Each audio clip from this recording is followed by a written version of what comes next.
क्या आपने कभी ध्यान दिया है कि कभी कभी जिंदगी जैसे वही पुरानी कहानी दोहराती रहती है? वही समस्याएं, वही निराशाएं, वही डर दरवाजे पर दस्तक देते हुए। तब भी जब आप खुद से वादा करते हैं कि इस बार सब अलग होगा, यह बदकिस्मती नहीं है, यह सज्जा नहीं है और बिल्कुल भी संयोग नहीं। इसके पीछे एक अदृश्य पैटर्न काम कर रहा होता है और वह शुरू होता है उस जगह से जिसे देखना लगभग किसी को नहीं सिखाया जाता, आपका मन। शायद आपने लॉ ऑफ अट्रैक्शन यानी आकर्षण के नियम का नाम सुना होगा, लेकिन कभी किसी ने आपको इसे साफ, व्यावहारिक और बिना जरूरत से ज्यादा रहस्यवाद के समझाया नहीं। वेन डायर ने दुनिया को जो सबसे बड़ा मोड़ दिया वह यही था। यह समझ के विचार सिर्फ बिखरे हुए ख्याल नहीं, बल्कि ऊर्जा के आदेश हैं जो आपकी वास्तविकता को आकार देते हैं, अवचेतन को सक्रिय करते हैं और आपके फैसलों, भावनाओं, यहां तक कि आपके रास्ते में आने वाले अवसरों को भी प्रभावित करते हैं। इस पूरे विषय में आप यह महसूस करेंगे कि बात हर समय पॉजिटिव सोचने की नहीं है और न ही समस्याओं को नजरअंदाज करने की। बात है जागरूकता, भीतर का संरेखण और अपनी अंदरूनी जिम्मेदारी की। जब आप सोचने का तरीका बदलते हैं, आपकी कंपन बदलती है और जब कंपन बदलती है तो जिंदगी का अनुभव बदलने लगता है। और सबसे दिलचस्प बात, यह सिर्फ एक हिस्से तक सीमित नहीं, यह पैसे, रिश्तों, स्वास्थ्य, समृद्धि और उन चमत्कारों तक भी लागू होता है जो हमें अक्सर सिर्फ दूसरों की जिंदगी में होते दिखते हैं। अगर आपको भीतर से लगता है कि आप कुछ बड़ा करने के लिए बने हैं, लेकिन फिर भी समझ नहीं आता कि आपकी वास्तविकता वैसी क्यों नहीं दिख रही, तो मेरे साथ बने रहिए। हो सकता है कमी मेहनत की नहीं, बल्कि अंदर की दिशा की हो। अगर आप ध्यान से देखें तो समझ आएगा कि आज जो कुछ भी हो रहा है वह अचानक शून्य से नहीं आया। खुशियां, टकराव, उपलब्धियां और यहां तक कि रुकावटें भी कहीं ना कहीं अतीत में बार बार दोहराए गए विचारों से शुरू हुई थीं। अक्सर बिल्कुल चुपचाप मन तस्वीरें बनाता है, अवचेतन उन्हें रिकॉर्ड करता है, भावनाएं उन्हें मजबूत करती हैं और फिर कब यह सब ठोस वास्तविकता बन जाता है आपको पता भी नहीं चलता। इसी कारण आकर्षण का नियम कोई बाहरी ताकत नहीं है जो आपके खिलाफ या आपके पक्ष में काम कर रही हो। यह हर दिन आपके भीतर पोषित हो रही चीजों का सीधा प्रतिबिंब है। वेन डायर अक्सर कहते थे कि आप जिस तरह सोचते हैं आप उसी तरह जीते हैं। यह कोई हवा में उड़ती फिलॉसफी नहीं, यह रोजमर्रा की प्रैक्टिस है। जब आपकी मानसिकता डर, कमी या शक पर टिकी रहती है तो आपकी धारणा उसी तरह की चीजों को चुन चुन कर देखती है ताकि वे आपकी मान्यताओं को सही साबित कर सके। ऊर्जा उसी दिशा में बहती है जहां आपका फोकस रहता है, कंपन उसी के अनुसार सेट होती है और फिर ब्रह्मांड उसी टोन में जवाब देता है। इसीलिए नहीं कि वह चाहता है, बल्कि इसलिए कि यह एक दर्पण की तरह काम करता है, चेतना का सच्चा प्रतिबिंब। अब आता है सबसे मुक्त करने वाला हिस्सा। अगर सब कुछ विचारों से शुरू हुआ है तो बदलाव भी वहीं से शुरू हो सकता है। सोच बदलने का मतलब समस्याओं से इनकार करना नहीं, बल्कि नई व्याख्या चुनना, नई नीयत बनाना और भावनात्मक प्रतिक्रिया को नया रूप देना है। जब मन विश्वास, उपस्थिति और आत्मज्ञान से काम करना शुरू करता है तो आपकी मान्यताओं का पूरा सिस्टम धीरे धीरे पुनर्गठित होने लगता है। ऊर्जा बदलती है, कंपन बदलती है और नई संभावनाएं ऐसे उभरती हैं जैसे संयोग हो, जबकि असल में वह अंदरूनी बदलाव का परिणाम होता है। यह परिवर्तन एक दिन में नहीं होता और अच्छा है कि नहीं होता। यह वर्तमान क्षण में होता है, एक चुनाव के बाद दूसरा चुनाव, एक विचार के बाद दूसरा विचार। हर बार जब आप अपने मन में उठती चीजों को देखते हैं और फिर होश में तय करते हैं कि किसे पोषण देना है, आप अपनी वास्तविकता की रचना में सक्रिय रूप से हिस्सा ले रहे होते हैं। और यही आपको उस गहराई तक ले जाता है जहां समझ आता है कि कुछ लोग बार बार वही चक्र क्यों जीते रहते हैं। आपने जरूर किसी ऐसे व्यक्ति को देखा होगा जो नौकरी बदलता है, शहर बदलता है, रिश्ते बदलता है, लेकिन कहानी हर बार लगभग वही रहती है। टूटे हुए रिश्ते, पैसा जो आता है और तुरंत गायब हो जाता है, मौके जो कभी टिक नहीं पाते। ऐसा इसलिए होता है क्योंकि भले ही बाहरी हालात बदल जाए, मन वही पुरानी मान्यताओं के सिस्टम पर काम करता रहता है। अवचेतन हमेशा उसी चीज की ओर लौटता है जो उसे जानी पहचानी लगती है, न कि जो सबसे बेहतर हो, और इसी वजह से ऊर्जा उसी फ्रीक्वेंसी पर बनी रहती है। पुराने पैटर्न लगभग अपने आप दोहरते रहते हैं। आकर्षण का नियम पूरी तरह निष्पक्ष है। वह इस बात का जवाब नहीं देता कि आप क्या कहते हैं, कि आप चाहते हैं, बल्कि इस बात का देता है कि आपके भीतर वास्तव में क्या सक्रिय है। अगर आपके विचार डर, अविश्वास या मैं इसके लायक नहीं हूं जैसी भावना से भरे हैं, तो वास्तविकता उन्हें साबित करने के तरीके खोज लेती है। इंसान बाहर से पॉजिटिव सोचने की कोशिश करता है, लेकिन अंदर कमी, शक और प्रतिरोध महसूस करता है। नतीजा यह होता है कि असली कंपन वही रहती है और ब्रह्मांड उसी जैसी परिस्थितियां लौटा देता है, बस नाम और चेहरे बदल जाते हैं। इसके उलट कुछ लोग ऐसे भी होते हैं जो पैसे, प्यार, सहयोग और अवसरों को कहीं ज्यादा सहजता से आकर्षित करते दिखते हैं। ऐसा इसलिए नहीं कि वे ज्यादा भाग्यशाली हैं, बल्कि इसीलिए कि उनकी मानसिकता प्रचुरता, विश्वास और उपस्थिति के साथ संरेखित होती है। वे सोचते, महसूस करते और काम करते हैं इस भरोसे के साथ कि रास्ते मौजूद हैं, समाधान मौजूद हैं और संभावनाएं खुली हैं। उनका फोकस समस्या पर नहीं, बल्कि सीख पर और अगले संभव कदम पर होता है। जब आप यह समझ लेते हैं तो साफ दिखने लगता है कि जिंदगी किसी का पीछा नहीं करती, मन ही एक दोहराता हुआ चुंबकीय क्षेत्र बनाता है। और अच्छी खबर यह है कि जैसे ही आप इन पैटर्न्स को पहचानने लगते हैं, आपके पास चुनाव करने की शक्ति आ जाती है। लेकिन नतीजा बदलने के लिए उस पूरे मैकेनिज्म को समझना जरूरी है, और उस मैकेनिज्म का एक बहुत साफ नाम है आकर्षण का नियम। एक सरल लेकिन गहरे सिद्धांत पर काम करता है। ब्रह्मांड आपके बोले हुए शब्दों पर नहीं, बल्कि आपकी ऊर्जा पर प्रतिक्रिया देता है। हर विचार एक कंपन पैदा करता है, हर भावना फ्रीक्वेंसी को समायोजित करती है, और दोनों मिलकर उस वास्तविकता को गढ़ते हैं जिसे आप अनुभव करते हैं। मन लगातार एक ट्रांसमीटर की तरह काम करता है, सृजन के क्षेत्र में संकेत भेजता रहता है। ब्रह्मांड न तो व्याख्या करता है, न विश्लेषण, न न्याय। वह बस उसी चीज को लौटाता है जो आपके अंदरूनी प्रमुख हालात के साथ तालमेल में होती है। जब आप डर, कमी या शक में जीते हैं तो आपकी कंपन में तनाव और प्रतिरोध होता है। लेकिन जब आप विश्वास, कृतज्ञता और प्रेम से काम करते हैं तो फ्रीक्वेंसी पूरी तरह बदल जाती है। यह नैतिक योग्यता का सवाल नहीं है, बल्कि ऊर्जात्मक संरेखण का है। आकर्षण का नियम न इनाम देता है, न सजा। वह गणितीय सटीकता के साथ प्रतिक्रिया करता है। इसी वजह से कई लोग सालों तक वही हालात आकर्षित करते रहते हैं, भले ही वे अंदर से कुछ और चाहते हों। यह समझ अपराध बोध का बोझ हटाती है और व्यक्तिगत शक्ति वापस देती है। जिंदगी आपको नुकसान नहीं पहुंचा रही, आप बस उसी का प्रतिबिंब पा रहे हैं जिसे आपने भीतर पोषित किया है। जैसे ही इस सिस्टम की चेतना आती है, वास्तविक बदलाव की संभावना पैदा होती है। कंपन बदलना मतलब आकर्षण का बिंदु बदलना। और यहीं से यह समझना जरूरी हो जाता है कि वह व्यक्ति कौन था जिसने इस संदेश को दुनिया तक इतनी स्पष्टता से पहुंचाया। वेन डायर ने अपनी यात्रा भीड़ के सामने बोलने या बेस्ट सेलर किताबें लिखने से शुरू नहीं की थी। उन्होंने असली कठिनाइयां झेली थीं, कमी, अंदरूनी संघर्ष और अपनी जिंदगी से गहरे असंतुलन की भावना। शायद इसी वजह से उनका संदेश इतना असरदार बना। वे कोई दूर की थ्योरी नहीं सिखाते थे, बल्कि जी हुआ परिवर्तन साझा करते थे। मन, अवचेतन और मान्यताओं के सिस्टम का अध्ययन करते हुए उन्होंने यह समझा कि वास्तविकता की रचना हमेशा अंदर से बाहर की ओर होती है। समय के साथ उनके विचारों ने लाखों लोगों को छुआ, क्योंकि उनमें एक मुक्त करने वाली बात थी, दोष के बिना जिम्मेदारी। वेन डायर के लिए विचार जीवन की प्रतिक्रिया नहीं थे, बल्कि सृजन की शक्तियां थे। वे कहते थे कि जैसे ही आप सोच बदलते हैं, ऊर्जा बदलती है, कंपन समायोजित होती है और नए अनुभव स्वाभाविक रूप से प्रकट होने लगते हैं।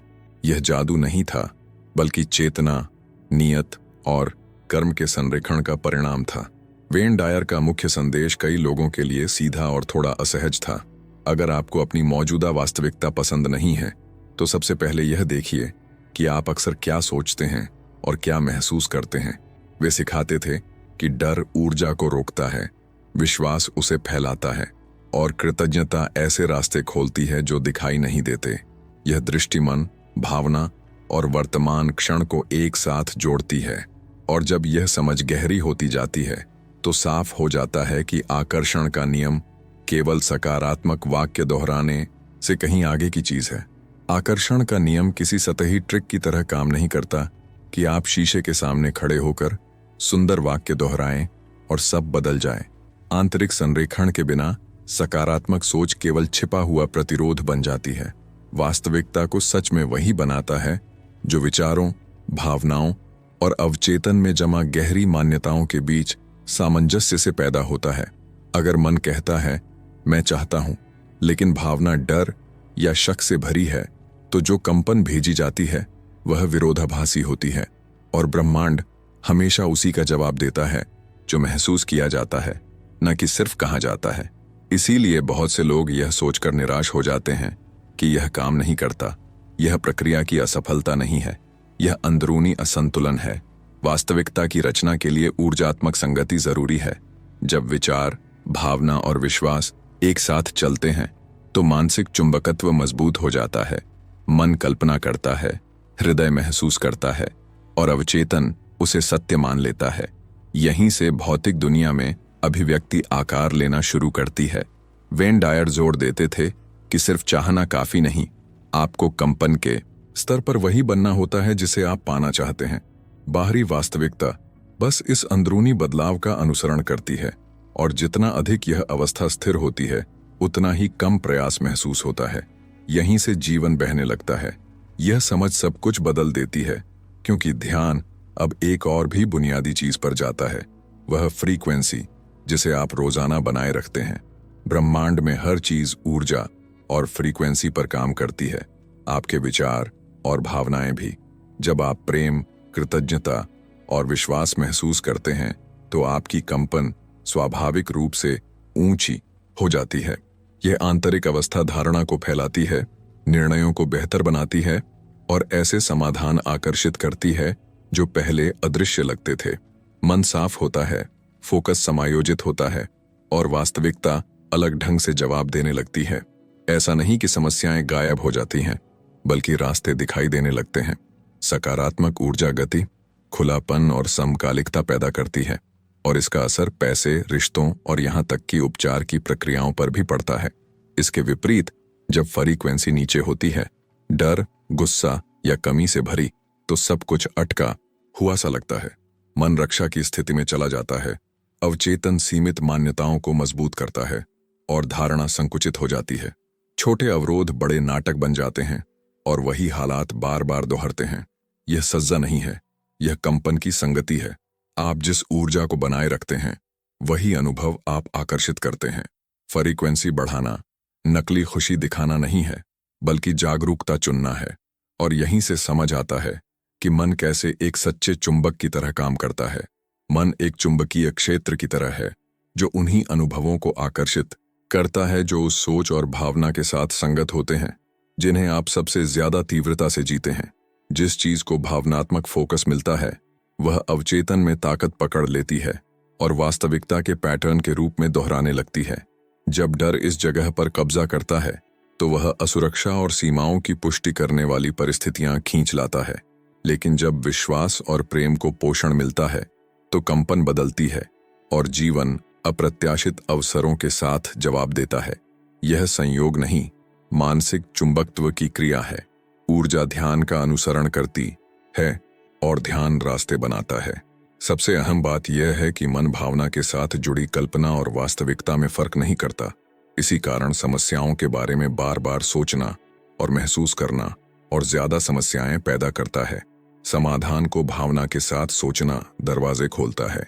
वेन डायर कहते थे कि चमत्कार दुर्लभ घटनाएं नहीं, बल्कि अंदरूनी संरेखण के परिणाम होते हैं।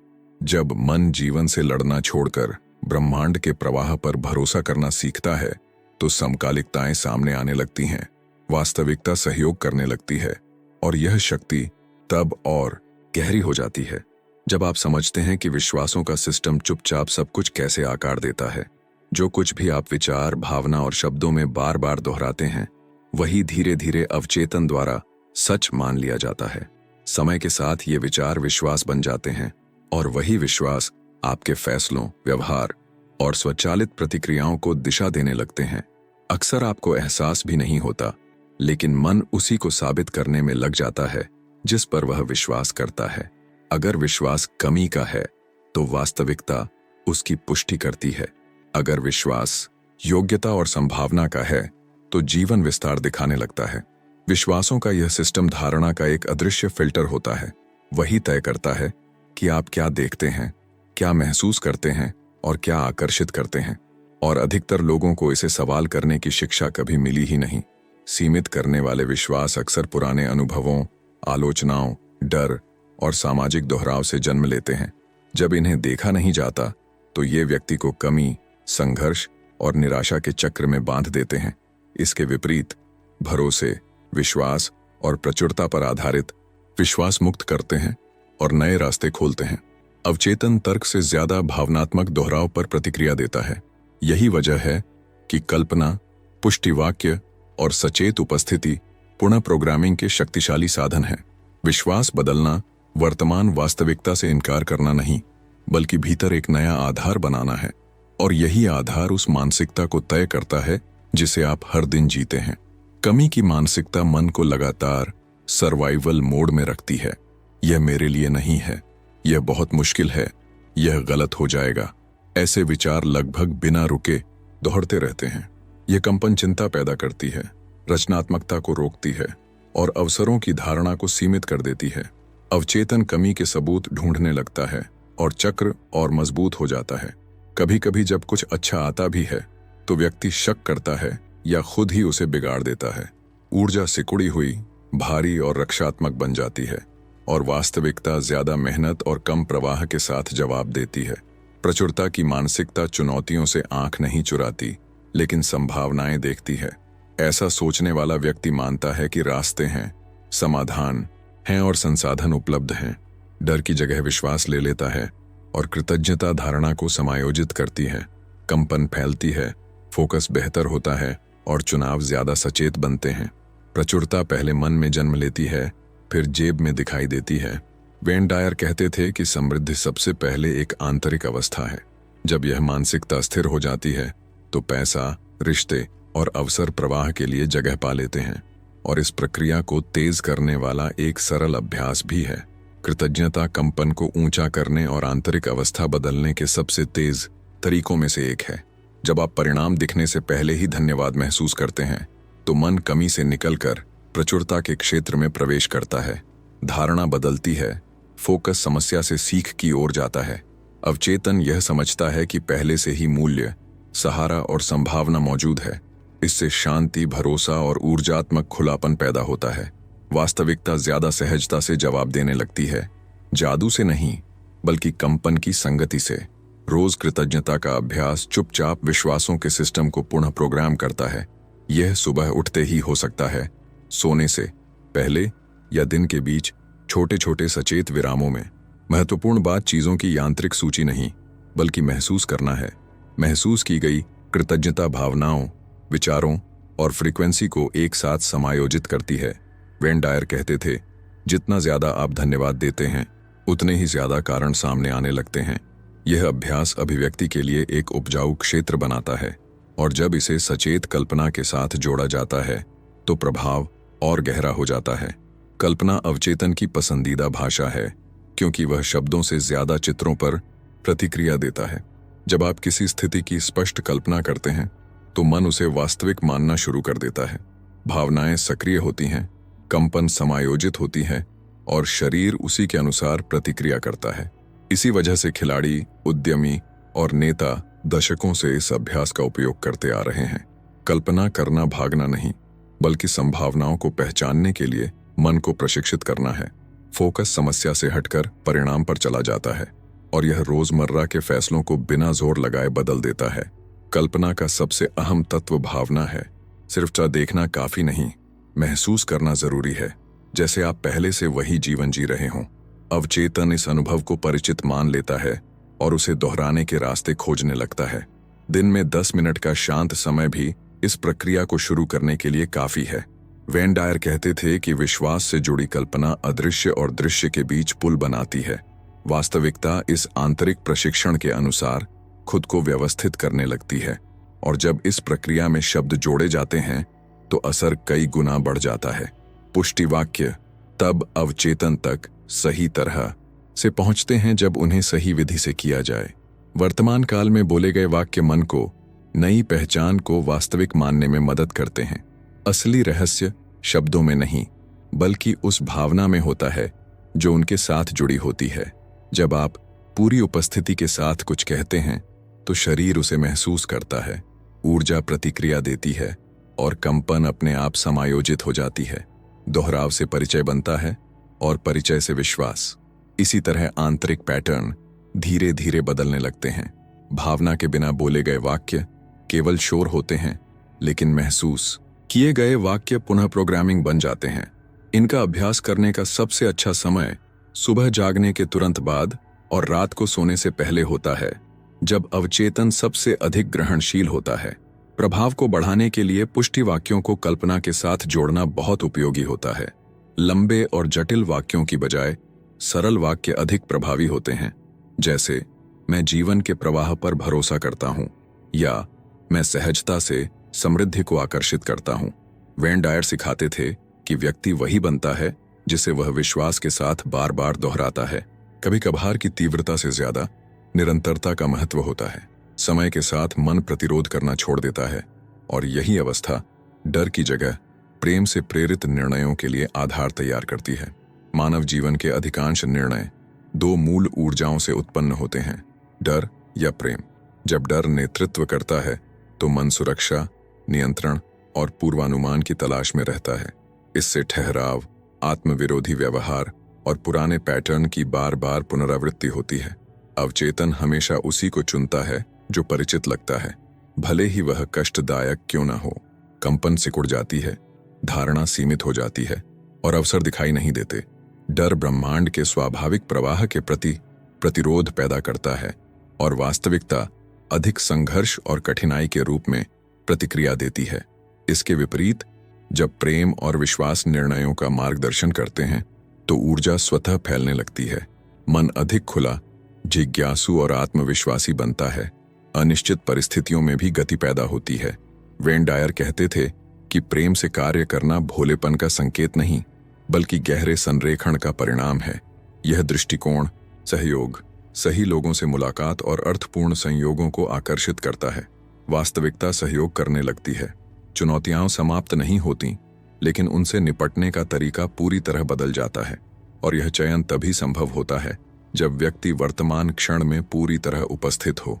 मानव पीड़ा का एक बड़ा कारण वह मन है जो या तो अतीत में अटका रहता है या भविष्य को लेकर चिंतित रहता है। पछतावा ऊर्जा को नष्ट करता है, जबकि भविष्य की चिंता डर और तनाव पैदा करती है।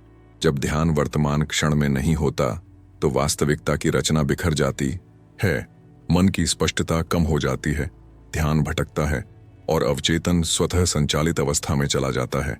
वेन डायर सिखाते थे कि वर्तमान क्षण ही वास्तविक शक्ति का एकमात्र स्थान है।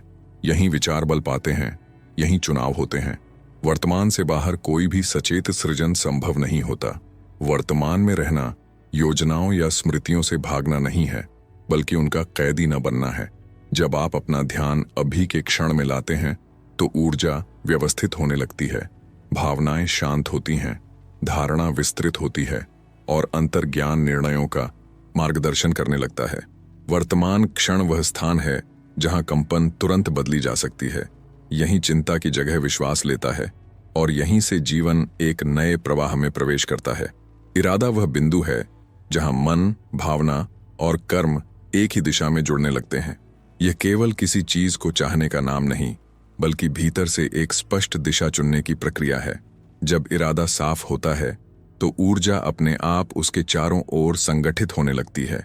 ध्यान केंद्रित होता है, निर्णय अधिक सुसंगत बनते हैं और अवचेतन सहयोग करना शुरू कर देता है। वेन डायर मानते थे कि इरादा एक सक्रिय सृजनात्मक शक्ति है। वही आपके विचारों, भावनाओं और रोजमर्रा के चुनावों को दिशा देता है। इरादे के बिना मन भटकता रहता है, लेकिन इरादे के साथ वास्तविकता प्रतिक्रिया देने लगती है। सच्चा इरादा उपस्थिति से जन्म लेता है, न कि बेचैनी से। उसमें हताशा नहीं, बल्कि भरोसा होता है। जब आप इरादा तय करते हैं तो आपका ऊर्जात्मक क्षेत्र ब्रह्मांड को एक स्पष्ट संकेत भेजता है। छोटे छोटे निर्णय बिना जोर लगाए उसी दिशा में संरेखित होने लगते हैं। इरादा परिणाम को नियंत्रित नहीं करता, बल्कि रास्ता दिखाता है। यह ऐसे है जैसे नाव की दिशा तय कर देना, और इस गति को बिना रुकावट के बहने देने के लिए नियंत्रण छोड़ना सीखना आवश्यक होता है। बहुत से लोग मानते हैं कि हर चीज पर नियंत्रण रखना जरूरी है ताकि काम सफल हो सके। समस्या यह है कि यह नियंत्रण अक्सर डर और अविश्वास से पैदा होता है। जब मन संदेह करता है तो प्रतिरोध बनता है और ऊर्जा का प्रवाह रुकने लगता है। अवचेतन सतर्क हो जाता है, शरीर में तनाव बढ़ता है और कंपन सिकुड़ जाती है। आकर्षण का नियम आंतरिक दबाव के साथ अच्छी प्रतिक्रिया नहीं देता। जितना अधिक आप जबरदस्ती करते हैं उतना ही सब कुछ अटकता हुआ महसूस होता है। नियंत्रण छोड़ना हार मानना नहीं, बल्कि प्रक्रिया पर भरोसा करना है। नियंत्रण छोड़ने का अर्थ है अपनी जिम्मेदारी पूरी उपस्थिति के साथ निभाना और फिर ब्रह्मांड को अपना कार्य करने देना। वेन डायर सिखाते थे कि अत्यधिक अपेक्षा अभिव्यक्ति को रोक देती है। जब आप कर्म करके छोड़ देते हैं तो ऊर्जा स्वाभाविक रूप से व्यवस्थित होती है। चिंता की जगह विश्वास ले लेता है और संरेखण अपने आप होने लगता है। आसक्ति छोड़ने से अदृश्य अवरोध हट जाते हैं। वास्तविकता अप्रत्याशित तरीकों से सहयोग करने लगती है और इसी भरोसे के स्थान से एक और महत्वपूर्ण तत्व जन्म लेता है, प्रेरित कर्म।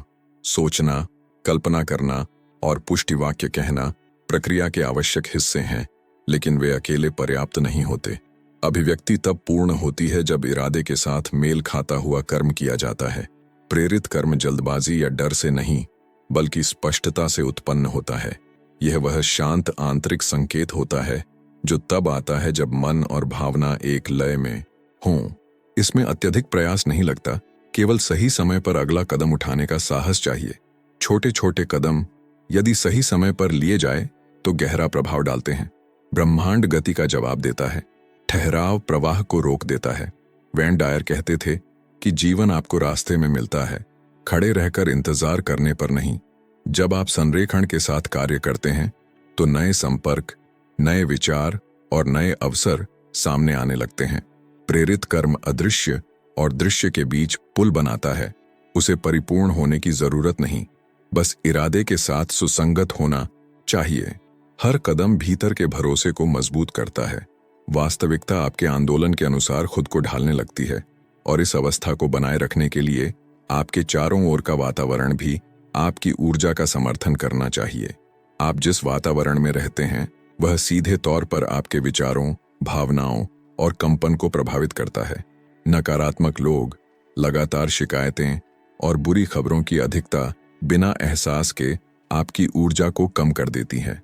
मन हर समय बाहरी संकेतों को ग्रहण करता रहता है और अवचेतन उन्हें पैटर्न के रूप में दर्ज कर लेता है। जब वातावरण अस्त व्यस्त होता है तो ध्यान भटकता है और मानसिकता कमजोर पड़ने लगती है। आकर्षण का नियम केवल आंतरिक नहीं, बल्कि इस बाहरी ऊर्जा क्षेत्र पर भी प्रतिक्रिया देता है। यह अलगाव नहीं है, बल्कि सचेत ऊर्जा संरक्षण है। वातावरण चुनना वास्तव में अपनी फ्रीक्वेंसी चुनना है। सकारात्मक वातावरण स्पष्टता, प्रेरणा और संरेखण को स्वाभाविक रूप से मजबूत करता है। प्रेरक सामग्री, रचनात्मक बातचीत और स्वस्थ आदतें कंपन को ऊपर उठाती हैं। वेन डायर कहते थे कि हर किसी को बचाने की कोशिश से नहीं, बल्कि पहले अपनी ऊर्जा की देखभाल से विकास होता है। छोटे छोटे बदलाव भी बड़ा अंतर ला सकते हैं, जैसे सोशल मीडिया की सीमाएं तय करना या यह चुनना कि आप क्या सुनते और देखते हैं। सही वातावरण आंतरिक परिवर्तन को सहारा देता है। यह भावनात्मक और मानसिक स्थिरता बनाए रखने में मदद करता है। और जब बाहरी शोर कम होता है तो एक बहुत जरूरी जगह बनती है आंतरिक मौन। मौन मन और ऊर्जा को पुनः संगठित करने की सबसे शक्तिशाली अवस्थाओं में से एक है। निरंतर शोर के बीच चेतना बिखर जाती है और ध्यान खो जाता है। जब आप मौन में जाते हैं तो मन धीमा पड़ता है और अवचेतन खुलने लगता है। भावनाएं शांत होती हैं, धारणा विस्तृत होती है और कंपन स्वाभाविक रूप से समायोजित हो जाती है। वेन डायर सिखाते थे कि मौन में आप अपनी असली प्रकृति को सुनते हैं। यह ध्वनि का अभाव नहीं, बल्कि पूर्ण उपस्थिति है। यही वास्तविक संरेखण घटित होता है। ध्यान इस अवस्था तक पहुंचने का एक सरल लेकिन गहरा अभ्यास है। इसमें जटिल तकनीकों की आवश्यकता नहीं, केवल निरंतरता और इरादा पर्याप्त है। रोज के 10 मिनट भी वास्तविक अंतर पैदा कर सकते हैं। ध्यान मानसिक शोर को साफ करता है और चेतना को मजबूत करता है। यह आपको विचारों को देखने की क्षमता देता है उनसे पहचान बनाने की नहीं। समय के साथ मन का स्वचालित नियंत्रण ढीला पड़ने लगता है और इसी आंतरिक स्थान से रोजमर्रा की जिंदगी में एक व्यावहारिक और सचेत दिनचर्या बनाना आसान हो जाता है। वास्तविक परिवर्तन तब होता है जब ज्ञान रोज के अभ्यास में बदल जाता है।